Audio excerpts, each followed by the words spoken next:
하나님이 노아와 그와 함께한 아들들에게 말씀하여 이르시되 내가 내 언약을 너희와 너희 후손과 너희와 함께한 모든 생물 곧 너희와 함께한 새와 가축과 땅의 모든 생물에게 세우리니 방주에게 나온 모든 것 곧 땅의 모든 짐승에게니라.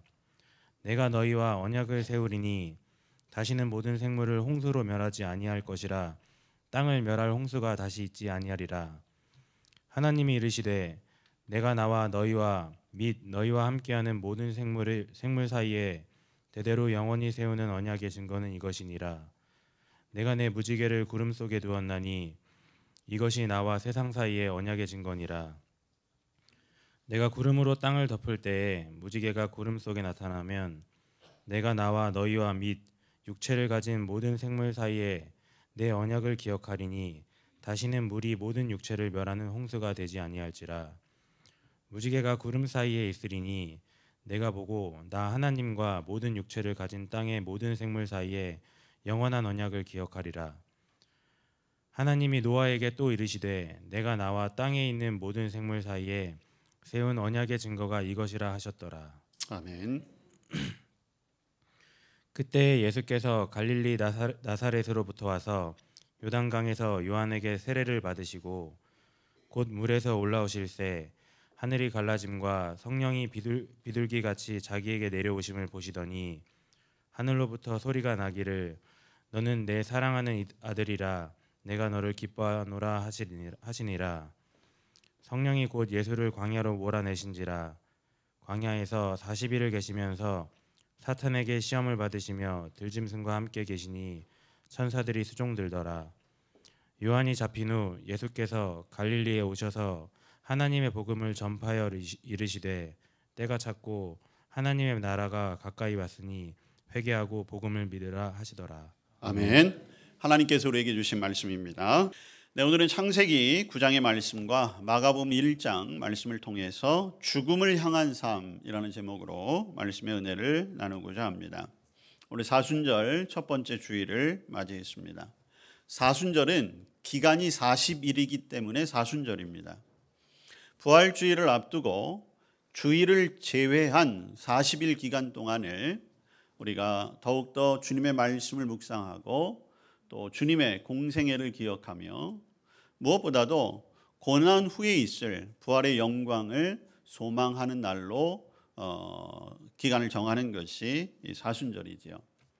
원래 이 사순절의 기원은 초대교회에서 처음 교회에 나온 사람들에게 세례를 주기 위한 세례 교육에서부터 시작이 됐습니다. 원래 교회 전통에 따라 초대교회는 부활주일에 세례식을 베풀었고, 이제 세례식을 베풀기 위해서는 이제 그 세례 교육의 기간들이 있었던 것이죠. 이제 그러다가 그것이 조금 이제 확장되어져서 세례를 준비하는 사람들뿐만이 아니라 우리 모든 성도들이 부활주일을 앞두고 주님의 삶을 깊이하며 묵상하는 시간으로 삼자. 그렇게 해서 이제 초대교회로부터 이 40일 동안을 특별한 기간을 정해서 이렇게 지키게 된 것이 오늘까지 이르게 된 것입니다.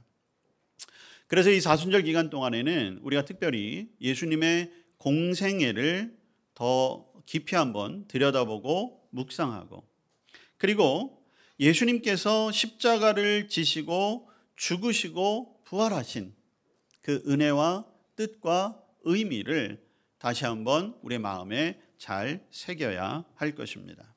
그리고 거기에서 그치는 것이 아니라 이제 그 하나님의 말씀으로 우리의 욕망과 우리의 욕심 그리고 세속에 쩌들었던 우리의 삶을 돌이켜 더욱 주님 앞에 나아가는 그러한 절기가 되어야 하는 것이지요. 기독교 신앙에 있어 십자가와 부활, 이 두 개는 가장 큰 기둥이라고 할 수가 있죠. 우리의 믿음을 지탱하는 그 십자가와 부활, 이것을 잘 묵상하고 또 우리의 삶에 잘 새길 수 있는 이 사순절 기간이 되시기를 바랍니다. 오늘 우리가 신약 성경 가운데 마가복음을 읽었어요. 마가복음은 4개의 복음서 가운데 가장 먼저 기록되어져 있습니다. 그리고 마가복음 1장 1절은 하나님의 아들 예수 그리스도의 복음의 시작이다. 이렇게 기록하고 있습니다. 자, 복음의 시작. 여러분, 복음이 무엇입니까? 복음은 우리가 기쁜 소식. 누가복음에서도 예수님이 태어나실 때 세상에 미칠 큰 좋은 기쁨의 소식이다. 그것이 바로 복음이다. 이렇게 증언하고 있거든요. 여러분은 이 복음을 어떻게 받아들이고 계십니까? 예수 그리스도를 믿으니까 이제 죽어서 천국에 들어갈 수 있다. 복음이 있으니까 비록 이 세상의 삶이 조금 어렵고 힘들지만 그 복음으로 내가 위로를 받고 힘을 얻을 수 있다. 이렇게 생각하실 수 있겠죠. 맞기도 하지만 그렇다고 이것이 정답이라고 할 수는 없어요. 물론 복음 때문에 그 복음을 믿는 것으로 우리가 천국에 들어가는 것은 맞죠. 그리고 복음 때문에 우리가 비록 이 세상에서 어려움과 환난을 당한다 할지라도 말씀을 통해 위로를 받을 수 있는 거예요. 그나마 복음에 대해서 이렇게라도 생각할 수 있다면 참 다행스러운 거죠. 이런 말씀을 드리는 것은 지금 우리가 사는 이 세상이 너무나도 복음을 소홀히 하는 세상을 살아가고 있기 때문이에요. 복음을 받아들이기는커녕 복음을 부인하고 오히려 복음을 배척하고 그러다 보니 복음 위에 서 있던 사람들마저도 그러한 세상의 풍조에 흔들려 복음에 대해 의심을 가지고 또 복음의 그 놀라운 은혜와 축복의 감격을 상실한 그런 시대를 살아가고 있는 것이죠.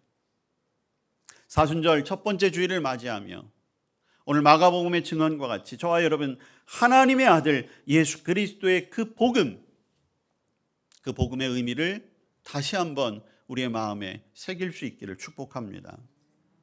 자, 오늘 마가복음 1장 15절의 말씀.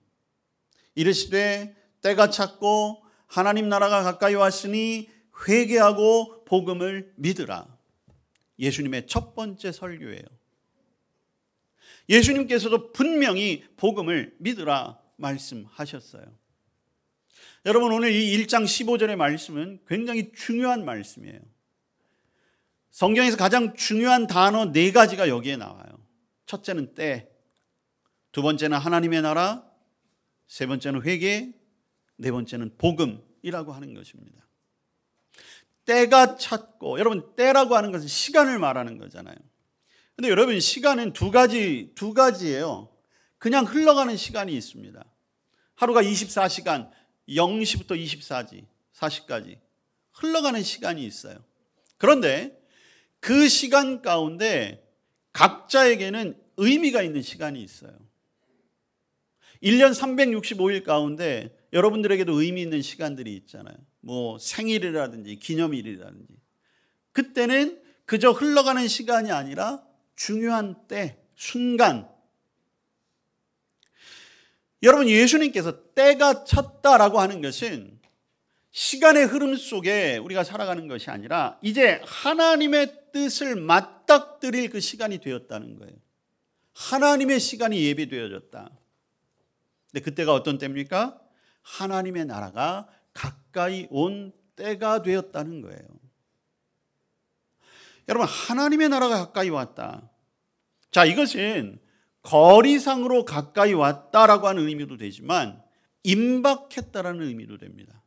그러나 하나님 나라가 가까이 왔다라는 것은 이미 하나님의 나라는 이 땅 가운데 임했다는 거예요. 예수님이 오심으로 말미암아, 예수님이 성육신 하심으로 말미암아 하나님의 나라는 이미 이 땅에 임한 것이에요. 예수님께서 주기도문을 가르쳐 주시면서 하나님의 뜻이 이 땅 위에 이루어지게 하옵소서라고 기도하신 이유가 바로 그래서 거기에 있는 거예요. 여러분, 저와 여러분은 하나님의 나라를 소망하며 살아가는 것도 맞지만 예수님 때문에 이 땅 위에 임한 하나님의 나라를 살아가야 할 책임도 있다는 것을 잊어서는 안 돼요. 그렇기 때문에 저와 여러분이 더 이 땅 가운데 구별된 삶을 살아야 하는 이유가 거기에 있는 거예요. 그런데 여러분, 오늘날 우리의 삶을 한번 온전히 내어놓고 들여다보십시오. 하나님의 나라가 가까이 왔다. 하나님의 나라가 이미 임했고 내가 그 나라 가운데 살아가고 있는데 내 삶이 정말 하나님 나라에 합당한 삶을 살아가고 있는가라는 거예요. 그 하나님 나라를 다스리시는 하나님의 뜻을 믿으며 그 하나님 나라의 은혜 가운데 그리고 그 하나님의 능력에 사로잡혀 내가 살아가고 있는가? 여기에 이르렀을 때 우리에게 첫 번째 다가오는 그리고 우리가 해야 할 일이 무엇입니까? 그것이 바로 회개라는 거예요. 여러분, 회개가 무엇입니까? 주님, 제가 이러이러한 잘못을 저질렀습니다. 용서해 주십시오 라고 시작하지만 진정한 회개는 무엇입니까? 삶이 바뀌어지는 거죠. 방향이 달라져야 하는 거예요. 가까이 다가온 이미 우리에게 임한 하나님의 나라 쪽으로 우리의 삶의 방향을 바꾸어야 하는 것이죠. 세상에서의 성공을 꿈꾸며 최선을 다해 살았다면 이제는 방향을 바꾸어서 하나님 나라에서 하나님의 뜻을 이루어드리는 그 삶으로 최선의 삶을 살도록 해야 하는 거예요. 내 욕심을 채우는 것으로만 살았다라고 한다면 이제는 내 욕심이 아니라 하나님의 거룩하신 뜻을 이루어드리겠다라고 하는 거룩한 욕망, 거룩한 욕심을 품고 살아가는 것입니다. 그게 진짜 회개라는 것이죠. 그래서 저와 여러분이 때가 찼고 하나님의 나라가 가까이 왔으니 회개하라 라고 하는 이 주님의 말씀을 진리로 받아들여야 하는 거예요. 그리고 그 말씀대로 살아야 하는 것이죠. 자, 그런데 여기에서 두 가지 고민이 우리를 괴롭히는 거예요. 분명 하나님의 나라가 임했습니다. 하나님의 뜻대로 살고 싶습니다. 결단을 합니다. 그런데 매일매일 내 삶을 들여다보면 그렇지 못한 내 모습을 발견하게 되는 거죠. 아침에 눈을 뜨면 오늘 하루 동안에는 내가 하나님의 말씀대로 한번 살아보겠습니다라고 세상을 향해 나아가요. 일을 하러 나아가고 직장을 향해 가고 사업의 자리를 향해 가고 그런데 번번이 죄 가운데 부딪히고 그 가운데 넘어져 있는 내 모습을 발견하게 되는 거죠.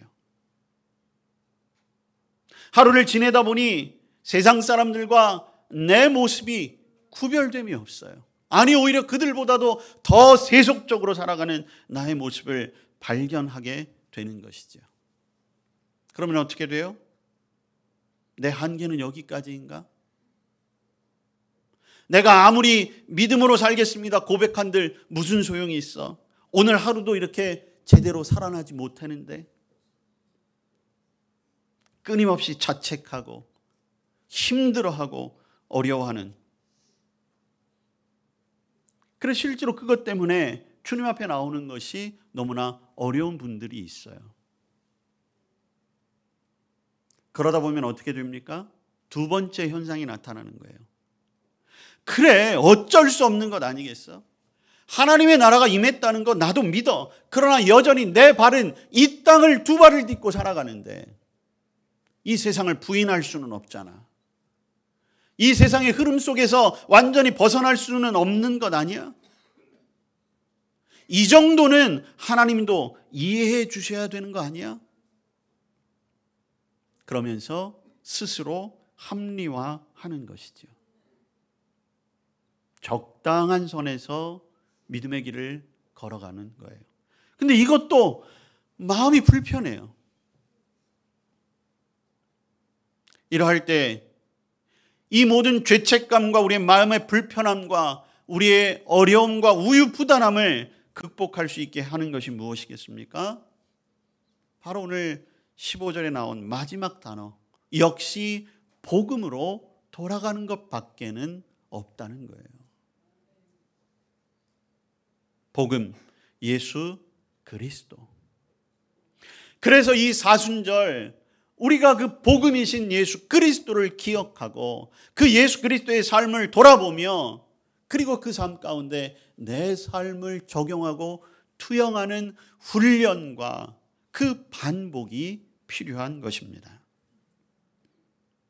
오늘 마가복음은 예수님의 공생의 출발을 굉장히 간단하게 보여주고 있어요. 여러분, 예수님의 공생의 시작은 세례를 받으심으로 시작이 돼요. 오늘 1장 9절 이하에 보시면 예수님께서 세례 요한을 향해 나가셨고 세례를 받으셨습니다. 여러분, 세례 요한이 베풀었던 세례는요, 분명한 주제와 목표와 뜻이 있었어요. 세례 요한의 세례는 죄 사함을 받게 하는 세례예요. 그런데 여러분, 예수님이 무슨 죄가 있으십니까? 예수님은 하나님이세요. 물론 성육신 하셔서 우리와 똑같은 모습으로 이 땅에 오시긴 했지만 예수님은 죄가 없으신 분이에요. 그래서 죄 사함을 받게 하는 요한의 세례는 필요가 없는 거예요. 그렇지만 그럼에도 불구하고 예수님은 그의 공생의 첫 번째를 세례 요한에게 가서 세례를 받으셨어요. 예수님의 세례는 분명한 뜻이 있었기 때문입니다. 첫째는 세례를 받으심으로 우리와 같음을 선언하신 거예요. 또한 예수님은 세례를 받으심으로 말미암아 이 땅의 첫 번째 사람 아담의 범죄가 이제는 예수 그리스도로 말미암아 하나님 나라의 첫 열매로서 바뀌어진다는 것을 예수님이 보여주신 것이죠. 그리고 바로 이 예수님이 세례 받으심으로 말미암아 세례 요한의 입을 통해 이분이야말로 하나님의 아들이시요 하나님의 어린 양이요 이 세상을 구원하실 메시아이십니다 라고 온 땅에 선포되는 것이었습니다. 세례 요한의 선포뿐만이 아니었어요. 여러분 10절 말씀을 보세요. 예수님이 세례를 받고 물에서 올라오실 때에 하늘이 갈라짐과 성령이 비둘기같이 자기에게 내려오심을 보시더라. 예수님이 이 땅 가운데 우리와 같은 모습으로 이제 하나님의 나라를 향한 첫 열매로서 그 생애를 시작하실 때 하나님도 가만히 계신 것이 아니에요. 하나님은 예수 그리스도에게 성령의 능력을 부어주셨습니다. 그래서 이제 예수님은 하나님의 능력을 힘입어 삼위일체 하나님으로서 성령의 능력을 가지고 공생애를 시작하시게 된 거예요. 그러면서 11절의 말씀과 같이 하나님께서도 이제 이 땅을 향해 선포하시는 거죠. 이는 내 사랑하는 아들이다. 여러분, 하나님께서는요 이미 구약시대에 다윗에게 약속을 주신 게 있어요. 너의 후손에게서 메시아가 날 것이다. 오늘 예수님의 세례를 받으시고 하늘이 열려지며 그 음성이 들림으로 말미암아 하나님께서는 그 약속을 기억하셨고 이루셨다는 것을 오늘 온 세계에 알리신 것입니다. 예수님이야말로 진정한 하나님의 아들, 이 세상을 구원할 구세주가 되는 것이죠. 자, 이제 예수님께서 세상을 향한 공생의 준비가 다 마쳐졌습니다. 그 어느 때보다도 권능이 충만하고 그 어느 때보다도 이제 공식적인 그러한 선언과 더불어 예수님의 생애를 시작할 수 있는 그때였지만, 그러나 여러분 12절 말씀을 보세요. 예수님에게 다가온 것은 화려한 공생애로의 데뷔가 아니라 성령에 의해 광야로 몰아내치심을 당하신 거예요. 여러분, 오늘 마가복음은 예수님의 시험을 굉장히 간단하게 다루고 있어요. 시험이 3가지였다는 말도 하지 않아요. 오늘 마가복음은 예수님의 시험을 2가지로 표현해요. 첫째는 성령이 예수님을 광야로 몰아내셨다는 것과 그리고 그 기간이 40일이었다는 거예요. 여러분, 왜 예수님께서 이렇게 시험의 자리에 가셔야만 했을까? 그것도 성령께서 몰아내치듯이 강제적으로, 그곳엔 들짐승만이 있었던 그곳에 가셨을까? 우리는 다른 복음서를 통해서 이때 있었던 세 가지 시험과 예수님이 어떻게 그 시험을 물리치셨는지를 잘 알고 있습니다. 공생의 마지막, 예수님은 그 40일의 광야의 시험을 통해 완벽하게 공생애를 준비하시게 된 거예요. 예수님께서도 광야의 시험과 연단을 통해서 온전한 하나님의 뜻을 준비하기 위한 그 기간이 필요하셨던 것이죠. 그리고 예수님이 세례를 통해서 우리와 같음을 나타내셨고, 또한 세례를 통해서 우리 역시 죄사함의 은혜를 누릴 수 있는 것에 예표가 되셨던 것처럼, 예수님이 광야에서 시험을 받으시고 그 시험을 이기심으로 말미암아 저와 여러분이 광야와 같은 이 세상을 지나갈 때 우리 주변에는 들짐승과 같은 위험과 그리고 사탄의 교묘한 유혹이 있다 할지라도 결코 우리를 넘어뜨리거나 우리를 좌절시키시는 것이 아니라 승리케 하신다라고 하는 그 모범을 보여주신 것입니다. 예수님은 그 40일에 모든 훈련의 과정도 잘 마치셨어요. 그리고 나서 비로소 오늘 예수님께서는 사람들 앞에 서셨고 그의 첫 번째 선포의 말씀을 하신 것입니다. 때가 찼고 하나님의 나라가 가까이 왔으니 회개하고 복음을 믿으라.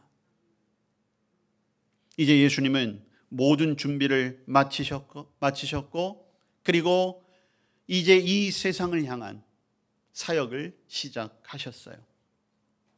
구약의 기록대로 예수님의 오실 길을 준비했던 세례 요한의 선포가 있었습니다. 성령의 기름 부으심이 분명히 있었어요. 하늘의 음성이 들려졌습니다. 하나님의 직접적인 인준의 선포가 있었어요. 그것만으로도 충분하지만 그러나 주님께서는 그 구원자의 사역을 온전히 감당하시기 위해 40일을 금식을 통해 영적인 무장을 마치신 거죠. 이제 진정한 하나님의 나라, 그 나라의 완성을 위해 주님은 죽음을 향한 삶을 시작하신 것입니다.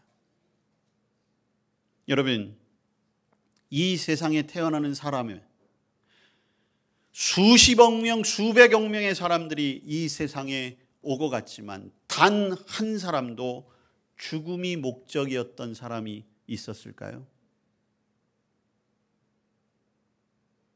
이 세상의 축복 가운데 태어난 아이를 바라보며 너는 죽기 위해 이 세상에 태어났구나, 얼마나 좋은 일이니, 그렇게 얘기할 수 있는 사람이 있겠습니까?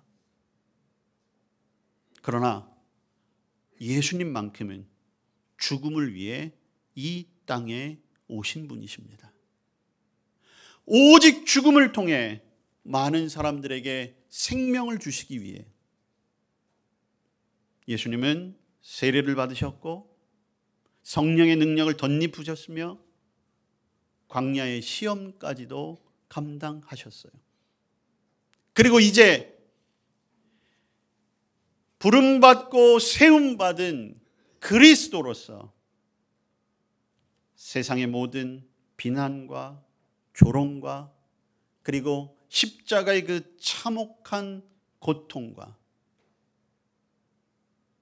어찌하여 나를 버리시나이까 라고 하는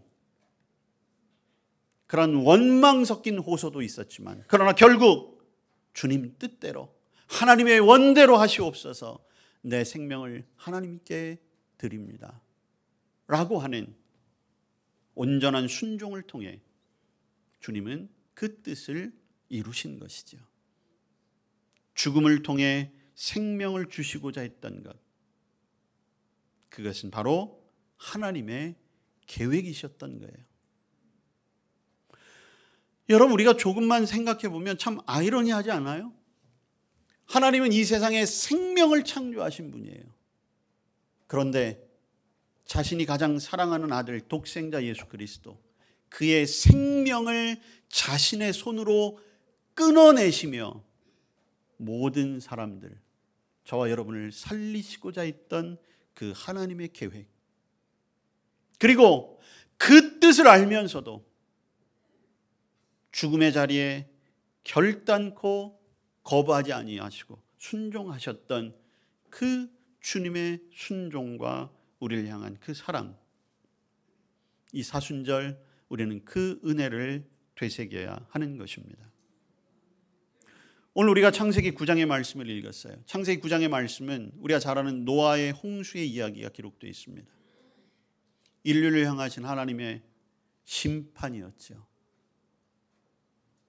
모든 생물을 다 진멸하시는 가운데 하나님께서는 노아의 가족들과 그리고 방주를 만드셔서 그 가운데 생물들을 살게 하셨어요. 그리고 그 모든 것들이 마무리되는 때에 오늘 말씀을 주시는데, 오늘 우리가 읽은 9장의 본문 이제 그 7절부터 8절부터 17절까지에 보면 언약이라고 하는 단어가 7번에 걸쳐서 나와요. 하나님이 새로운 약속을 주시는 거예요. 그리고 노아와 당시의 사람들에게는 그 약속의 표시로 준 것이 무엇입니까? 무지개였어요. 구름 속에 무지개가 뜨면 이것은 내가 너희들에게 약속했다는 것을 나타내셨다는 거예요. 그래서 여러분 16절 말씀에 보면 무지개가 구름 사이에 있으리니 내가 보고 나 하나님과 모든 육체를 가진 땅의 모든 생물 사이에 영원한 언약을 기억하리라. 이 언약의 내용이 무엇이었어요? 다시는 너희를 물로 심판하지 않을 것이다. 너희를 죽이지 않겠다는 거였어요. 근데 여러분, 그 언약이 노아에게만 해당된 게 아니었어요. 본문을 자세히 보시면 땅의 모든 생물들 가운데 영원한 언약이라고 말씀했어요. 자, 여러분, 노아의 방주를 한번 잘 기억해 보세요. 노아의 방주에 노아의 가족들이 타고 있었고, 그리고 하나님께서 짐승들을 태우게 하셨어요. 근데 짐승들을 태우는데 기준이 있었습니다. 정한 동물과 부정한 동물들. 수의 차이가 있었어요. 근데 중요한 게 뭐예요? 정한 동물과 부정한 동물도 같이 방주에 태우셨다는 거예요. 여러분, 이건 놀라운 영적인 의미입니다.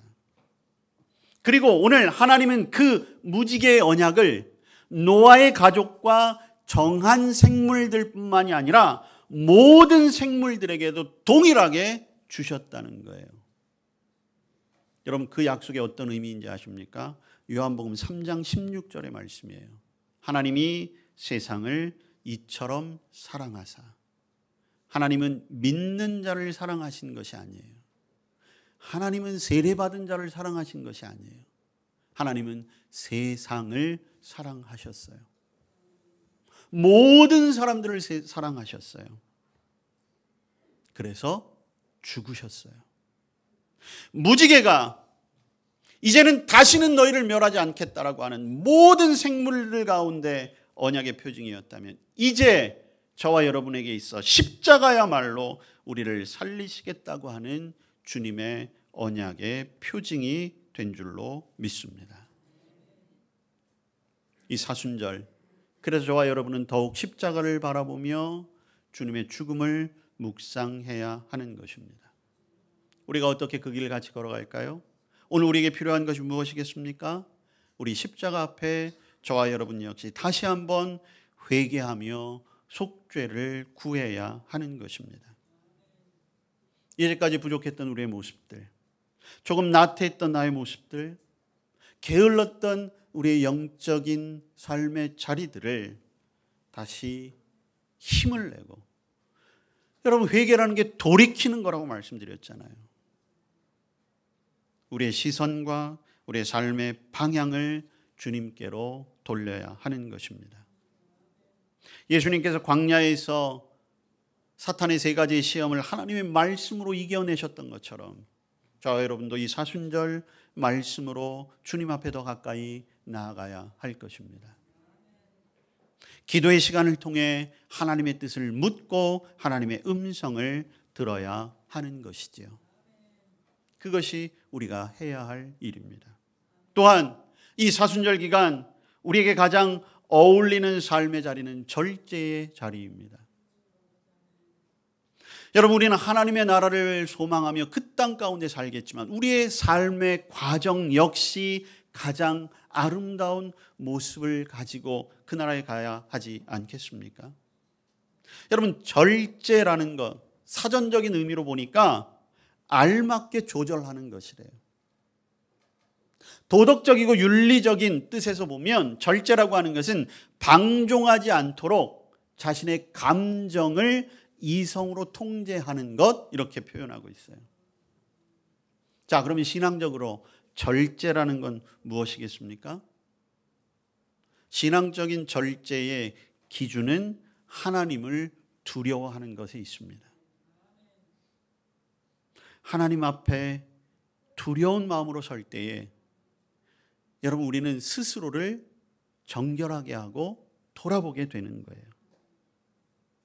하나님을 정말 두려워하게 될 때에 내 삶이 하나님 앞에 경건하게 되고, 그리고 하나님을 중심으로 하나님을 기뻐하시는 삶을 살아가게 되는 것이죠. 사실 이 절제라고 하는 것은 이 사순절 기간뿐만 아니라 저와 여러분이 하나님 나라에 이를 때까지 가야 할, 그리고 끝까지 추구해야 할 신앙의 덕목이기도 한 것입니다. 여러분, 이 사순절 기간 절제를 통해 죽음을 향해 가셨던 그 예수님의 삶, 그 삶에 조금이라도 가까이 다가갈 수 있는 저와 여러분 될 수 있기를 바랍니다. 사순절이 은혜로우면 은혜로울수록 부활은 우리에게 더 큰 기쁨과 감사와 감격으로 오게 될 것입니다. 사순절 저와 여러분에게 주신 은혜를 감사하며 기억하며 말씀과 기도와 거룩과 경건으로 끝까지 승리할 수 있기를 주님의 이름으로 축복합니다. 죽기 위해 이 땅에 오신 예수님, 그 순종과 사랑 때문에 우리가 생명을 누립니다. 사순절 그 귀한 은혜와 사랑을 기억하며 저희들 역시 절제함으로 주님의 삶을 닮아가게 하옵소서. 예수님 이름으로 기도합니다. 아멘.